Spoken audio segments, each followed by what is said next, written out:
కొంతమంది సన్నాసులు ఎలక్షన్లో లాభం కోసం మాట్లాడినారు. కాళేశ్వరం అంటేనే కమిషన్ల ప్రాజెక్టు అని చిల్లరవాగుడు, చెత్తవాగుడు, బజారు మాటలు చాలా మాట్లాడినారు.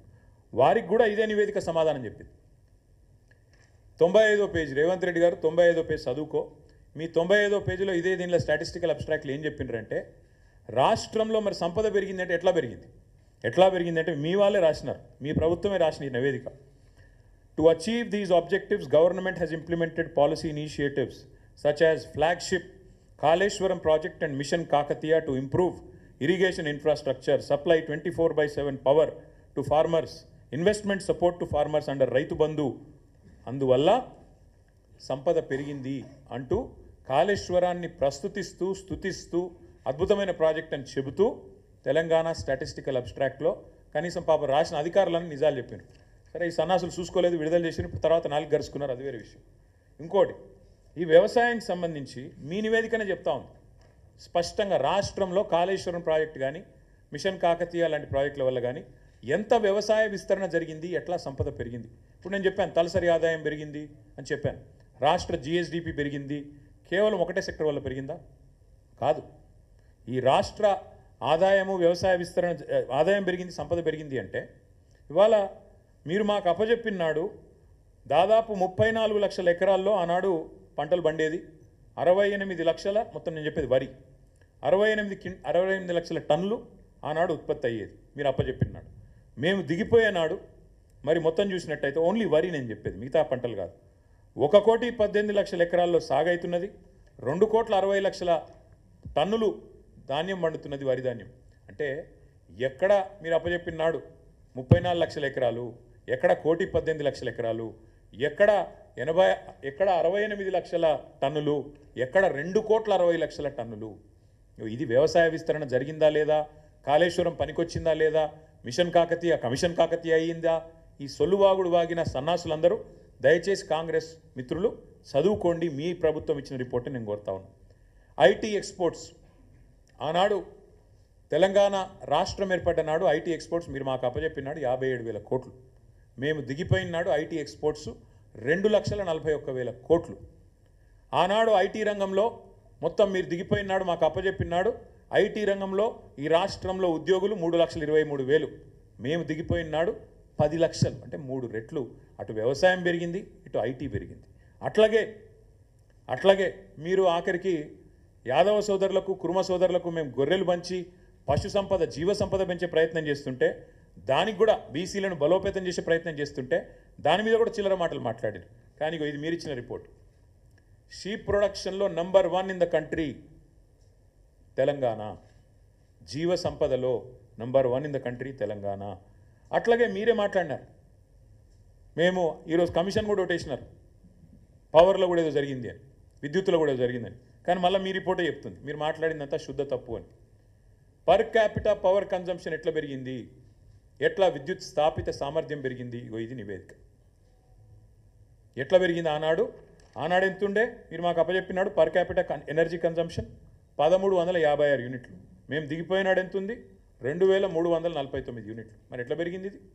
వ్యవసాయ విస్తరణ జరిగింది, అట్లాగే పరిశ్రమల విస్తరణ జరిగింది, గృహాలలో కన్జంప్షన్ పెరిగింది, నాణ్యత పెరిగింది విద్యుత్తుది, కాబట్టి కన్జంప్షన్ కూడా పెరిగింది. ఇవన్నీ కూడా మీ రిపోర్టే చెప్తా ఉంది. ఇంకొక 2 మాటలు మాత్రం మీకు చెప్తాను నేను. ఫ్యాక్టరీస్ ఇది చూడండి దయచేసి, ఎట్లా పారిశ్రామిక విస్తరణ జరిగింది.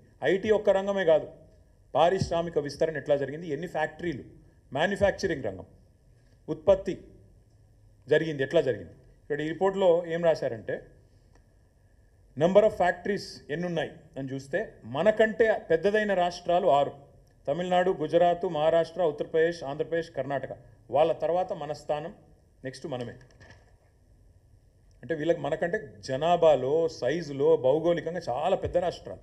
కానీ మీ రిపోర్ట్ చెప్తున్నది తెలంగాణలో పారిశ్రామిక విస్తరణ కూడా అద్భుతంగా జరిగింది. వాస్తవాలు ఇట్లా ఉన్నాయి. అంటే దేశ జనాభాలో 2.8% ఉన్న తెలంగాణ 5.1% సంపద ఈ దేశానికి అందిస్తున్నది, ఇది వాస్తవం. జిఎస్డిపిలో గ్రోత్లో తెలంగాణ భారతదేశంలో నెంబర్ 1, ఇది వాస్తవం. సంపద సృష్టించడంలో తెలంగాణ ప్రభుత్వం కేసీఆర్ నాయకత్వంలో అద్భుతంగా పనిచేసింది, ఇది వాస్తవం. 10 ఏళ్లలో కొత్తగా దాదాపు 80 లక్షల ఎకరాలు సాగులోకి వచ్చినాయి. ఇది వాస్తవం, మీ రిపోర్ట్ చెప్తున్నది.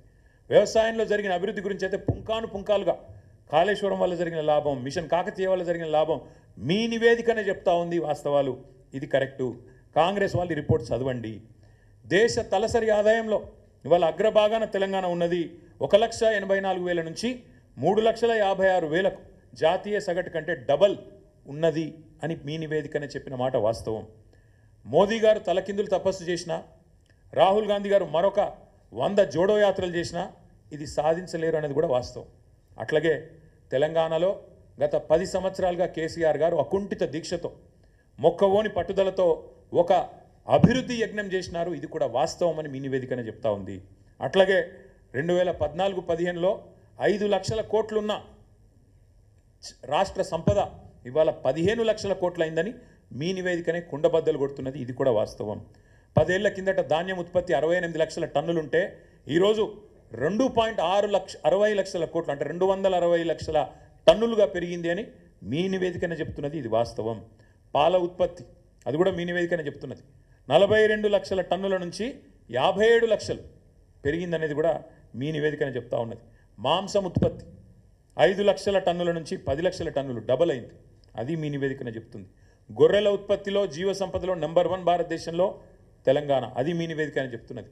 ఇన్లాండ్ ఫిషరీస్లో భారతదేశంలో నెంబర్ 1 తెలంగాణ, అది కూడా మీ నివేదికనే చెప్తా ఉన్నది. ఇట్లా అన్ని రంగాలలో సర్వతోముఖాభివృద్ధి సాధించింది తెలంగాణ, ఇది వాస్తవం.